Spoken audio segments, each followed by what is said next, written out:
You're listening to Unjiggered, a bartender podcast where we interview highly successful bartenders about their careers, lives, and the passion of bartending. This week we talked to Natalie Lau, the bar manager from the newly crowned Best Bar in Asia, The Old Man.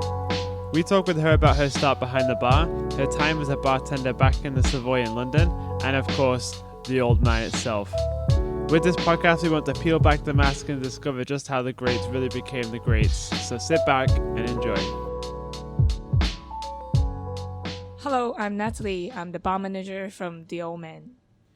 Thank you so much for finding the time today, Natalie. How are you? I'm good. How are you? Oh, that's fantastic. Hong Kong is a beautiful city, is it? Yes, lovely. I'm happy to be back. Tell us a bit more. What are you doing right now?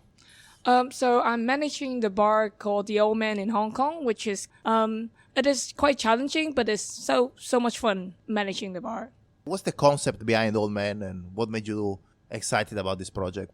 Yeah, well, the Old Man is a very, very interesting bar that it was doing like experimental cocktails using like new modern technologies to, combine ingredients with the spirits, as well as the setting of the bar is like a bartender setting that we love how it's set. And under the spotlight, you're shaking the cocktails. People just love it. And there was 3 guys behind it, and they were so passionate with bartenders or like cocktails, which the things is because the owner are bartenders. So basically, you are working with people with passion. You are from Hong Kong? Locally, yes, born and raised in Hong Kong. Could you tell us a little bit about how did you get into hospitality? Like, when was the first moment you thought, this is it, this is what I want to do? Well, it started in a very, very early that actually I accidentally jumped up to be a air hostess. And it was interesting. However, I don't like the hours working, like, flying. But then it's so much fun surfing with the customer, communicating with them and manage in a small flights. And then you have to, bring magics to the customer, whatever they need. And then you started to think about, maybe I quite enjoyed it. After that, I work in some other field, and then I jumped back to hospitality, which is a bartender, and was like 4 or 5 years ago. And then I found cocktail making is so much interesting. What were the other fields you did? I was a teacher. You can also consider as a teacher of what? A teacher of sports. No way. Yeah. Well, but it's also kind of like hospitality things because you have to be like very energetic with student, no matter what. Parents, you have to be professional, and then in a way that you have to, guide them as same as a bartender. Whoever you face, you have to act like that in front of those audience, and that's it. It's amazing. A learning part from that is also implied to what I'm doing now to help me to grow as what I am now. So, what made you decide to switch to hospitality from teaching? I feel like 9 to 5, like working from 9 o'clock to 5 o'clock is such a boring job, and you're squeezing like in a bus, in a train is, no, I don't enjoy it. And then I fall in love with cocktail. I like drinking it. I was thinking like, maybe I can do it as well. And then I start joining some local courses in Hong Kong, and then kind of proved to the people that I wanted to join in this field. And then after the course, I went to a bar and said, listen, I really want to be a bartender. I wouldn't mind that the money will be a huge drop, but I just want to learn it, work on it. And then I was super excited about it. What was the first bar you worked at? I work in Hong Kong, in Tsim Sha Tsui, the bar called Aqua. And then I met my mentor who inspired me a lot that like cocktail is not just shaking it. And then being a bartender is not just like making a cocktail, put it on the pass, and then people send it out. It's more than that, like the knowledge and also like how to host the guests and drum out from the bar, talking to the customer, touch down to the table. That was like, the world is so big. Was it Aqua, like the big company Aqua? Yeah, the one in London, the one in Beijing and Hong Kong. Yeah, they have a few, do they? They tend to be very busy. Yeah, most of the time, yeah. Did you have like a view or sort? Because the ones in London, like there's one on top of Yeah, quite similar. Yeah, it was in the Shark, right? And then in Hong Kong, they were in a also nice building located right in front of the harbor. So in like firework time, you just see the wheel straight away. One of the things I love about the hospitality is that sometimes we get to work in some places that are just incredible in terms of either the heritage history or how beautiful just the building is or the views we get. Like, Exactly. Okay, you mentioned a little bit about the fact that you don't like the hours. the 9 to 5 bits. But what is it that you like about bartending that made you think, okay, this is what I want to do? Well, not only the hours that I quite like being a bartender, that you were like working in a night shift, and the morning time or afternoon time, you have yourself time for thinking. That, I mean, because morning waking up is quite, dizzy still. You don't have a clear mind. But afternoon time, you wake up, you can think, you can learn, and your creativity will bring out easily. While, as I said, like, in teaching, you're also hosting people, but you might lack of some creativity behind it because you're just kind of following what the knowledge, and then you give it out. But then in bartender, there's so many things that you can create, combine, and there is always new things will come up, even though that bottle might be like for how many years that has been out, but then it could combine with new products and the magics would happen. So, I mean, there's so many classic cocktails, but for mezcal, let's say, it's still new trend that you don't really have classic. It's more like modern classic. So what you can do with is also really good. How long have you worked at Aqua for? 1 year and a half, and then I moved to London for 2 years, and that's how I, come back to Hong Kong for 1 year and a half, and that's my whole experience in a bartender. Very, very short. It's very Short new. but intense, huh? Exactly. Why did you decide to move to London? Well, I always wanted to work outside from Hong Kong, that I want to see the culture, how different is people, the mentality, how they work. I just want to open up my mind to see how big is the world. And then when it's come to like, we have in Hong Kong, we are lucky enough that have the working holiday visa that we can apply for. And I was thinking, I work in a bartender, and I always wanted to either go to New York or London. And I have a chance now, 2 years, and why not I go for it? And then I just applied it, and then I didn't contact anyone at all. And I just, just get there and then do bar hopping and get a job. How was moving from Hong Kong to London? It is a huge difference. The people, the culture, whenever you walk in the street, the people don't really look at you, but the way how they act is completely different. And then, In what way is different? Well, the freedoms that they don't really care about you, the existency, and that is like really, really good in one sense that like you can feel that they can embrace different culture in their mind. In Hong Kong, if you might see men's in hands, and they will just criticize them easily. So in London, no one think it is a bad things, and then just let it go. This is just a small example, but way more things that when you walk in the street, you feel so much peaceful and calm. Just different. And in terms of like moving over to a new country, which is more or less on the other end of the planet, were you a bit lonely at the beginning, or how did it go? Super lonely. I was like, because I was desperate for looking for a job. As well, I'm shy. Back then my English was terrible. The accent from different people, not only British, but like, Italian or like maybe Spanish or whatever from Europe that they were in London.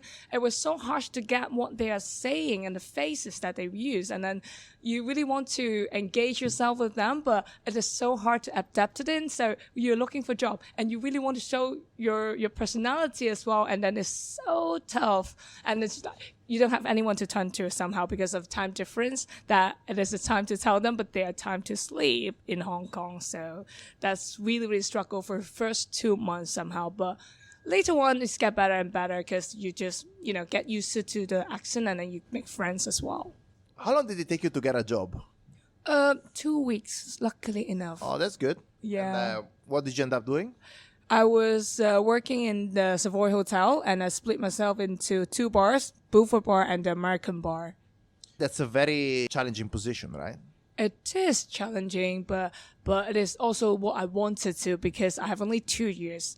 It's so intense. I really want to, push myself harder. So when they were offering me like, oh, you know what, you will be splitting in 2 bars, would you mind? Because they might really concerned that some people would only want to work in 1 bar. And I was like super happy. I was like, what, I'm so happy that I have 2 different experiences, like double my colleagues. And then, that's like learning process will be double in 2 years. And I was super happy that they offered me that.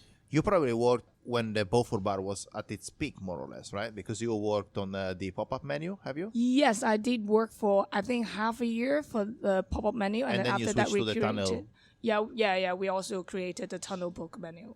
Very, very interesting time to be at the Beaufort bar. Meanwhile, the American bar was also like rocking it. So what do you think is the difference in between the two bars from your perspective? The vibe is completely different in a way that because the interior design bring up the feeling is that there is bright light and more like light color in American bar, while in Bufo bar it's more like a theater setting with dark and golden, that kind of glamour. It attracts different customer actually, even in the same hotel. It's like how come? And somehow when we talk to the people in American bar, oh, that is a regular guest in Bufo bar. You don't know? And then they would say, no, I don't know him. And it's like, okay, so they are regular and just make them happy, then maybe they will come back to American bar. But I also heard that a lot of customers were saying that they prefer American bar and some people prefer Bufo bar and they hated the other bar. And it's so funny that when you're talking to them and then you were dressing on that uniform and then you cannot say that, oh, you know what, I also work in the other bar. That's crazy, right? Yes, yeah. And then the people within also have a different work style as well. And a bit more tension in American bar, to be honest, because people are watching and icing on it.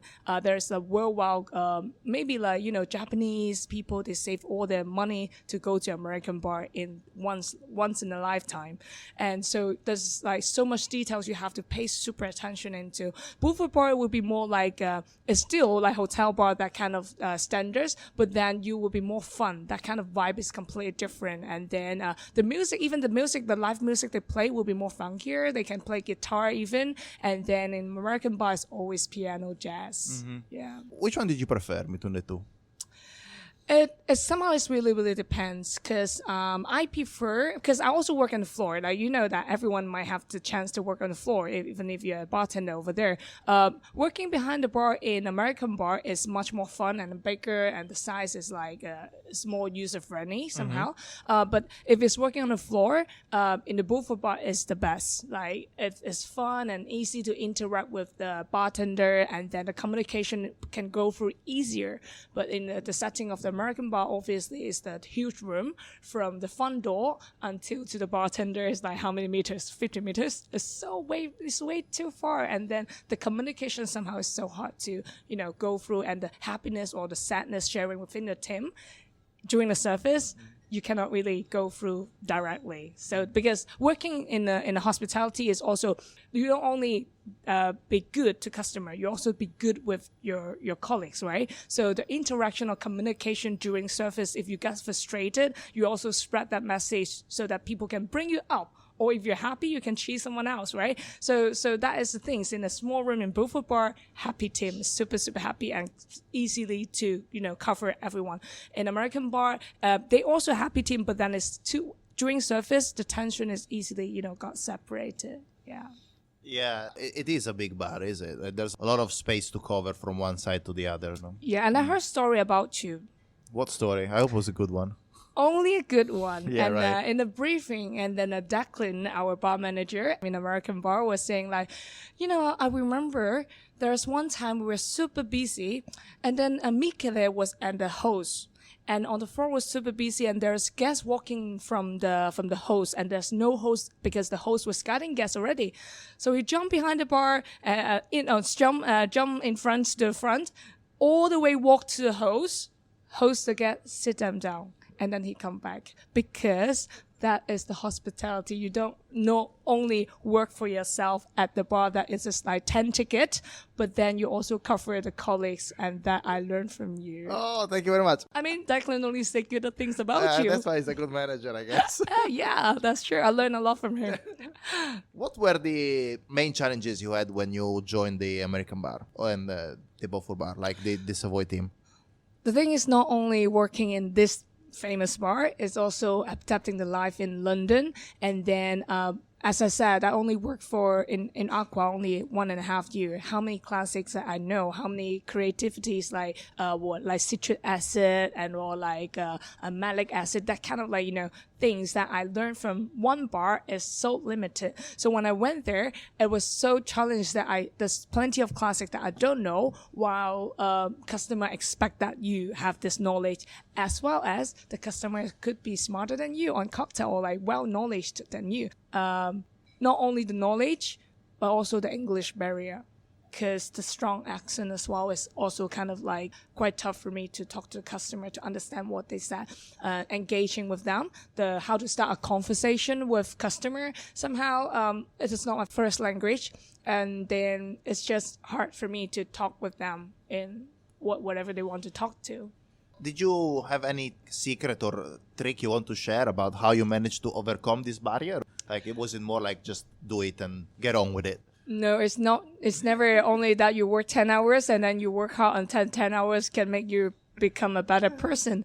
I push myself quite hard that I try to listen to BBC, that kind of news channel. It's so tough, I give up. But then, in online, there's quite a lot of 1 minute English lesson. So every day I at least watch 5 minutes. What, on YouTube? On YouTube, yeah, there is. They would, but instance, in Hong Kong style, that they teach you in English, the British way. So you read it every day. That's the only one thing. But then you read newspaper, you see what is the theater going in London, because, people love theater. And then I just don't know what it is. You just research everything. Classic cocktail, you just, Savoy cocktail book. Yeah, you just need that book and flip it every day. And then, I have to travel around half an hour to 1 hour. And night time as well. So then in the night bus, I always bring a book or whatever materials that I want to learn. I bring it with me. I read. Did you have any trainings that you went to in terms of outside trainings or master classes in London? Well, did you find them useful? Yes, that is plenty of master class, but mainly they come to the bar for training, to hold a training for us. So wherever there is, I must attend. I think, I would not miss any single one. I know some people will be no, I know that, and they don't go. But then for me, because I think that what you need to do is just present to your company, and then they will teach you something. And I come all the way from Hong Kong to London. I really want to see those real person in life to educate us. They might not only be brand ambassador, they could be an owner, or how many generations from that family, and they come to you and talk to you about the things. And there's no chance in Hong Kong that we will easily get that happen to our bar. So I treasure every single moment. I would just go to the master class. And that was so much Louis Quest. I don't think I will have any chance in my life that I can taste it.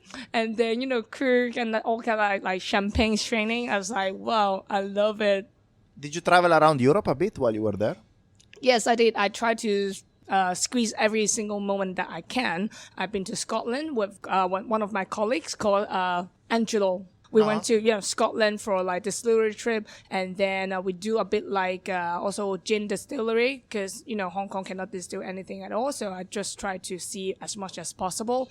And then Italy, I met some good friends, and so they show me around in Italy as well. And Spain is so amazing. What I like a lot about Spain is that for some reason they've developed this incredible gin market there, right? So there's so much gin. It's unbelievable. Now you remind me. Yeah, they were crazy about gin. Ice, surprisingly. Yeah, the huge things. Exactly. Yeah. Everyone is using a huge, not block ice, but maybe half size of or 1/3 of a block ice, and shaking a cocktail. It's what are they doing? That's so cool. Yeah, one of the beautiful things about Europe is that you have a lot of different realities within a very short distance, right? Because yes. It's very easy to travel inside Europe. Yes, and the flight is way too cheap. Did you work on any drinks while you were at the Bufo bar for the new menu launch? Yeah, I'm lucky enough that they let me do it. And there is one drink that I work with Kyle Wilkinson, and then there's one drink that I do it on my own. And that was really interesting. How did the creative process work there? Were you given a task and then you had to complete the task in terms of a drink, or? That's what I also learned that concept of a menu is really important. So when you're creating the cocktail, it's not only that, oh, I like this flavor and I combined it, because you're making a menu that has to fit in with certain idea with that. And then that time we are doing a tunnel book, and that every page will be featuring every single corner of the history of the Savoy Hotel. So then we aimed it on certain stories. So we, based on that story, we found out something to relate it to and make a cocktail out of it. And then the one that I have is Hitchcock, which is Alfred Hitchcock. And then so we do a lot of research. And then another one is about the reopening of the Savoy Hotel, and also the opening of the Bufo bar, which is 10th of October of 2010. So the cocktail called 10-10-10. And then I try to link up with the bars and like hospitality, and then create a cocktail out of it. So that has to be related, and people will understand it. It's like, oh yeah, that's how you think to create the cocktails. When it comes to ingredients, did you bring some Asian influences, or were you mostly focused on try to work with ingredients that are local to where the Savoy is? Well, yeah, I think in the Bufo bar menu, I did try to just adapting the menu to see how we can do with the film.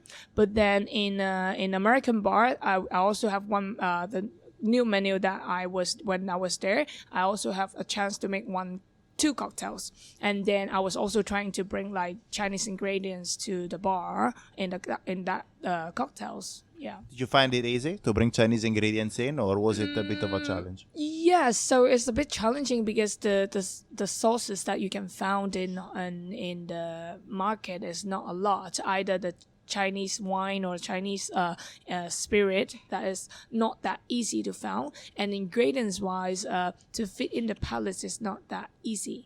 So then it is quite a challenge, but it's also fun that you notice every country has its own seasonal things, or it is not easy to find something from Japan or something from China, and it's just, or even if you found that things might not be perfectly in good condition as what you have in China. No, it's a big challenge, is it? Yes, exactly. Let's say if you want to get a rhubarb in Hong Kong, may not be as good as the one you found in England. Absolutely. Yeah. So you've been there for 2 years. What was the highlight for you?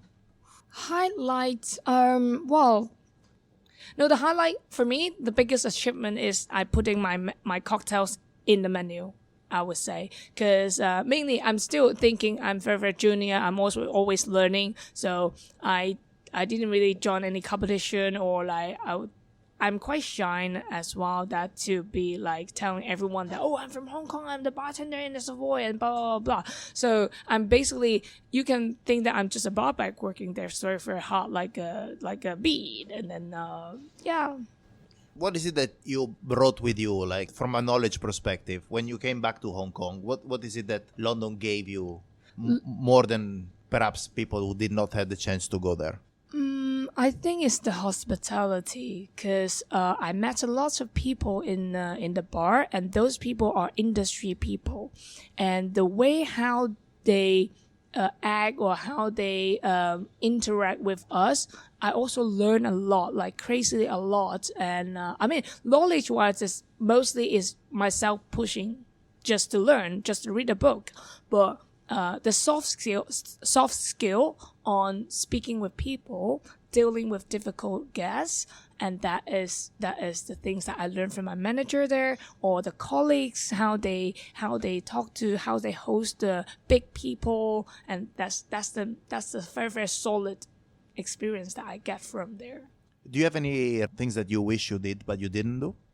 Yeah, yes, I did. I think I just should have like been more standing out to proudly tell that I'm a bartender there. I just think like I should be, but somehow I'm just so shy to say, because I always think that everyone working with me, they are better than me, and I don't deserve that position.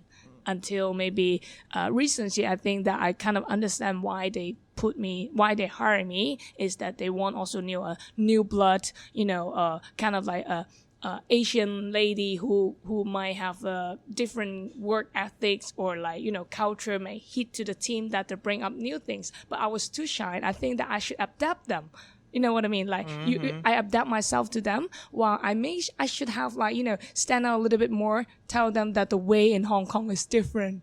And I try to implant it to you guys. Maybe you will be different as well to inspire them. But I absolutely didn't do anything at that time.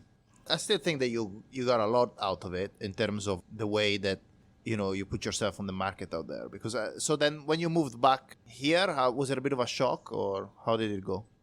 Yeah. When I come back to Hong Kong, and I'm quite new in the market in Hong Kong because I only have 1.5 years experience in Hong Kong. No one knows me back then when I was in Aqua. I'm just a small potato. Where especially in Tsim Sha Tsui, the bar scene is completely different in Central in Hong Kong. So but there's not a lot of people know me. So when I come back, I was thinking, I might be quite hard to find a job as well. So I might have to talk to certain people that I know. However, I was quite shocked that there is people know me. That there's a lady who went to London for 2 years and then now she's back. So and then the bar scene in Hong Kong is also growing really, really fast. New bars the owner are now bartenders. More bars that was opened by bartenders, and then so I can easily found passionate bar to work in more than like commercial, a bit more like a chain store or like big company was controlling it, and then so. I was kind of shocked and also happy that it's changed, and that's how I also landed in the Old Man. So you came here. The scene is expanding, like because you haven't been here for that long, and there are so many new openings, and there is so much happening. Do you think that the market here in Hong Kong is about to reach saturation, or do you think there is room for more bars? I think somehow it was in a saturation, but then that saturation is kind of like there's no new things come up, like new idea. But then now we have I think we have also Koa, which also they are doing like for inspirational idea of bringing like fermentation or like foraging, like new ideas. And then we also have more use of the rotary evaporator, the kind of like a clarification that like bring up new ideas. So I think there is room for improving. And even we have draftland from Taiwan to Hong Kong. So I mean, doing draft cocktail, like cocktail on tap, is not just a cocktail put in a jar and then you know what I mean. So it is challenging, and then there's new thing coming up in the market and people are embracing it. The customer, they are learning new things day by day, and then they are willing to try new things. So I think Hong Kong market at one point, I think it was saturated, but then all of a sudden people have new idea come up, and then boom, this 2 years has a lot of new bars which is really, really good. I like it. What was your favorite bar in Hong Kong when you came back? The Old Man. Are you asking me? But were you part of the opening team? No. They opened by themselves, like, and I joined after like half a year. Yeah, okay. And they were, because I was in London. I already have like some Hong Kong customer telling me that there's a new bar called The Old Man, and that's like telling me all the things. I was like, okay, when I go back I will see. And then not only The Old Man that I liked, Koa is one of my favorite as well, because I was like, I don't know, it's just the vibe and then the people of it, and the cocktail is so delicious. So you joined Old Man. It's been pretty successful since. You guys have achieved quite a lot in a very short period of time. Yes, the boss is amazing. Yeah, they push a lot. Who's in charge of the drinks, like cocktail making, and how does it work? How often do you change the menu? So we change the menu once a year, and then there's 3 guys behind the bar. I mean the concept of the bar and the menu, and the main guy is Agong Babawo, who has been working with in Hong Kong bar scene maybe more than 15 years, and then he's more like a bartender, bar manager, and creating menus. And then there's another guy called James Tamang, he is helping with the menus as well, because he's also started as a bartender, so they are cooperating with each other. And there's another guy who was taking care of the floor, like hosting people super well, and I'm still learning a lot from him, which is Roman Gallet, and that's like amazing guy that I ever met. Yeah. who create the menu is most likely is Agong Babawo. But then the whole team is also helping to adjust it because, one man can never just make a menu and then, I think it's delicious and I trust it and I push it. Then you have to have people to give feedback, which is the team member to help to adjust it, giving honest feedback rather than when you ask for industry people, sometimes they will be polite. Yeah, it's very important to have a very switched on team that gives you the right feedback, right? Yes. How is it being perceived? How did these awards change the bar? It made it crazily busy that at one point that we have to give out champagne outside when they were queuing because obviously the bar is quite small that have the capacity of around 30 people.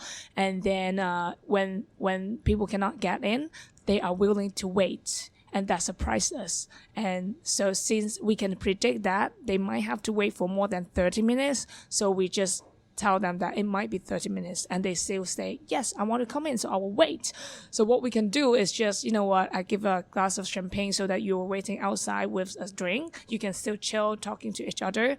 And then they are happy. And we were so shocked. I was like, oh my God, you guys love me so much. And I don't know what to do. We just can, host them nicely, and this is the way. And we got really, really busy from the Asia Best 50s, and then we mellowed down a little bit in the middle, but then it's come up again during the World 50s, and it was mental. So what's the future plan for the Old Man? Because you opened one in Singapore, haven't you? Yes. So we also opened a new bar in Hong Kong called The Sea, which they tried to complete the whole book story from Ernest Hemingway, the Old Man and the Sea.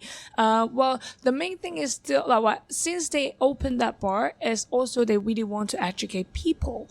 There is coming up, there might be opportunities if people would like to know more about the machine. Then we are willing to teach them or guide them. So this is not only a bar who make cocktails, but we also want to push the industry become growing and growing. So now the bar is more stable.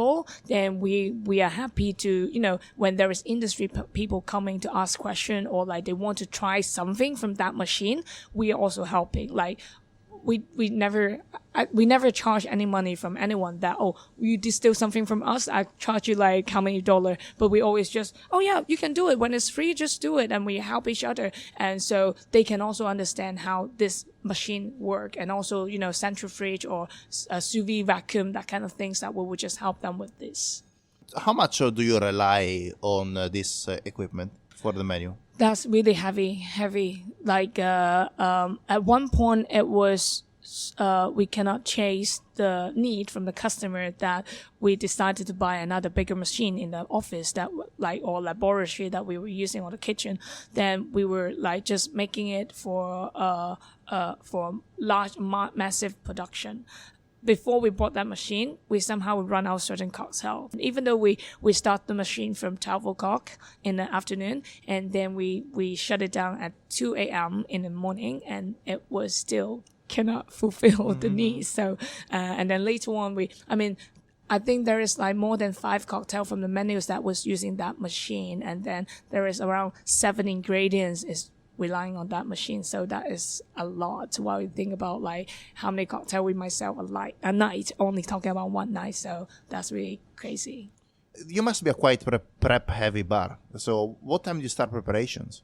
Yeah, we are really, really heavy. We start at 11 in the morning to do the preparation, but we have a separated crew to deal with the preparation. So there's 2 guys who is mainly preparing, and then in the nighttime we send him what we needed and which is low, and then they will predict it and also making the preparation on that cocktail. So it's also keeping the consistency. I know there's a lot of bar that they will do Mr. A, you will do 1 week for preparation in the morning, and then nighttime you help for a few hours, then you go home, and that's most of the bar work. And then next week maybe Mr. B that you're gonna do it, right? But then there's somehow you might manage that how come this time the sugar syrup is so diluted, or how come this time the lemongrass syrup is a bit weak. You know what I mean? But if it's only one guy who's doing it, the control, they will fully understand. the bartender is mainly making the drinks, but then we somehow will send them on the preparation so that they also understand how the things work as well. So they will learn by seeing how to make those preparations. Will you be relying on this equipment also for the PC? Yes. The C will be also heavily focused on that machine or like those machine as well, because we are still doing like experimental cocktail bars, a bit like classic twist, but still we really want to bring up the whole picture in Hong Kong, that we are combining ingredients in a nice way, unexpected ingredients together. So that machine, like those selection of machine, can really help to boost it up. Yeah. So you have very limited space here in your bar. Have you had to adapt the way you work to make the most out of the space that you have? Yes, really. This bar is quite tiny, and this bar section was quite small. So how we work with communication, or like the sense that you've been working with each other, the movement that you make, or like by speaking to each other what glasses you want, or like what I can prepare, rather than I don't need to shake a cocktail, you shake it. I would do something that not related to shaking cocktail, then the bar back would do in this way. And it is really interesting, or like challenging in a way that back then when I was working in a Bufo bar or American bar, there's 2 stations, right? And most of the bars should have 2 stations though. And then how you can make that happen in only 1 station, 2 bartenders fit in, they are still the star. And, also engaging to the customer, because you are busy, but you still have to. And I think it's quite challenging for a new bartender in Hong Kong, or like maybe even if it's like senior bartender in Hong Kong, that I try to push them a little bit harder. Like you have to be super multitasking by listening to orders, or maybe when you're making cocktail, you're explaining the menus to the other customer. And when the customer come in at the door, you at least has a note to them, or maybe say it loud to say, "Welcome to the old man, how are you?" That kind of energetic thing. So they have be open mind, or like super multitasking. That's I can see that 2 of my colleagues is doing really well, and then that's how we push them. Which is, I think our bar setting is pushing them a bit more in American bar style multitasking. Yeah. Multitasking is key. Yeah. So how many people would you have working on a night? Let's say Friday we would need 6 people, 4 on the floor, including washing glasses, and then 2 at the bar. In weekdays, maybe 3 is quite enough. Do you rotate staff, or you have bartenders who make drinks and floor people who stay on the floor? We definitely rotate staff, because from what I learned from London is that hosting guests is the key. So every bartender has to learn how to host the guests on the floor first. Whoever jump in to work in our bar, they will be 1 month or 2 months, depends on how fast they are. They will be staying on the floor only to remember the menu, host the guests, and to be able to be multitasking on the floor, allocating the seat. After that, they will jump behind the bar, so they will be capable on doing the task that I've been saying previously. That So after that, on weekdays, we don't assign any bartender at the bar. So whoever know how to make drinks, and you see the ticket, and there's no one at the bar, you have to make it, and then you send the drink. And other than that, there's nothing to do at the bar. Leave the bar. Go to the table, refill the water, give them chips, talk to them. That's how we roll. But Friday, Saturday cannot be too ideal because it's super busy. Then we have to allocate 2 bartenders definitely in the bar, and then the rest will be chit-chatting, service on the floor. Chit-chat is a very, very important part of how you created this vibe. The atmosphere. Yeah. That's I always been telling them, cocktail is 10%. The taste of the cocktail is 10%. The people come back because of you, because of people who work there. If you walk in a bar that you know no one's, it's okay, because later on you will know them. But if you time by time, every time you go there, you know it's no one, then that's a problem. Yeah, because the reason why you come back is not only the music, it's not only the server, it's also include the people within that you feel comfortable to stay there as well. And as well as if you talk to the people, they might stay for a bit longer for seeing you. And it's also bright you up in a tough ship as well, right? Yeah. Do you see yourself being in Hong Kong for the next foreseeable future, or do you have any plans of maybe relocating somewhere? Yeah, I think I was still staying with this company in Hong Kong for 2 to 3 years to see how it's go. I'm still growing because I was jumping from a bartender to a manager position. That's quite challenging, as there's still way more things to learn. I think you also agree that, right? And then, so I still want to see what I can learn from these 3 owners. So I would see myself still staying in Hong Kong, and I feel that Hong Kong still have a lot of potential on the cocktail scene. So basically, I'm also happy to help the industry to grow people as well. What do you think are the main difficulties coming from a bartender getting into management?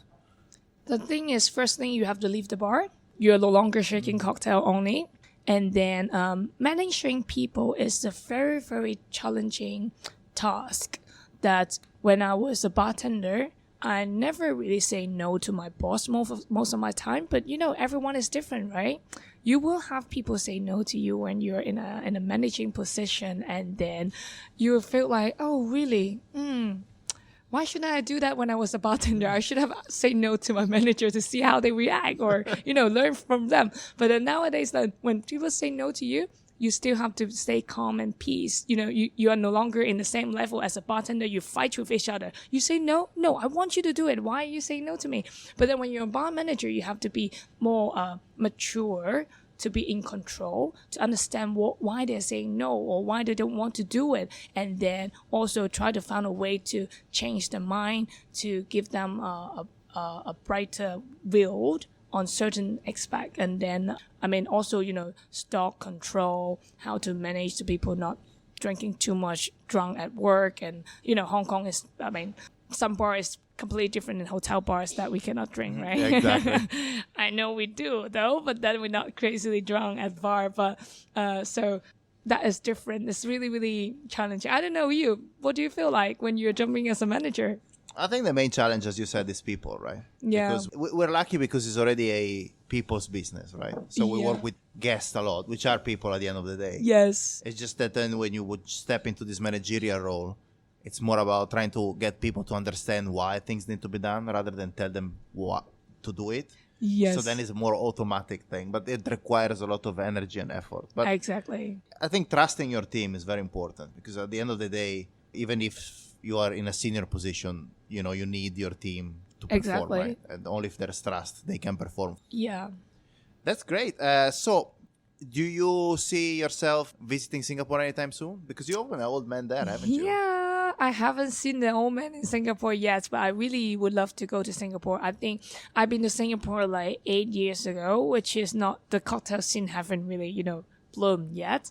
So now there is another reason to go to Singapore, because there's plenty of cocktail bar as is on the list I really want to check out, especially the Mandarin Oriental. Yeah.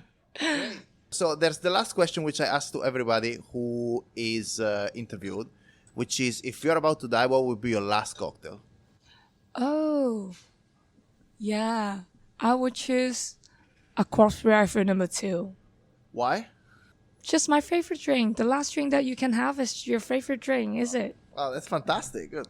Natalie, thank you so much. It was amazing chatting to you. You're welcome, Michele. We hope you enjoyed our interview with Natalie. You can find more content from us on YouTube and Instagram, where we post our hashtag #HowToClassicCocktail videos, where every Tuesday we show you how to make classic cocktails in less than a minute. We are Unjiggered_media on Instagram, and you can follow our personal accounts at mmariotti89 for Michele, Alex J. Murphy for myself, and Adrian Besser for Adrian. Thank you for listening.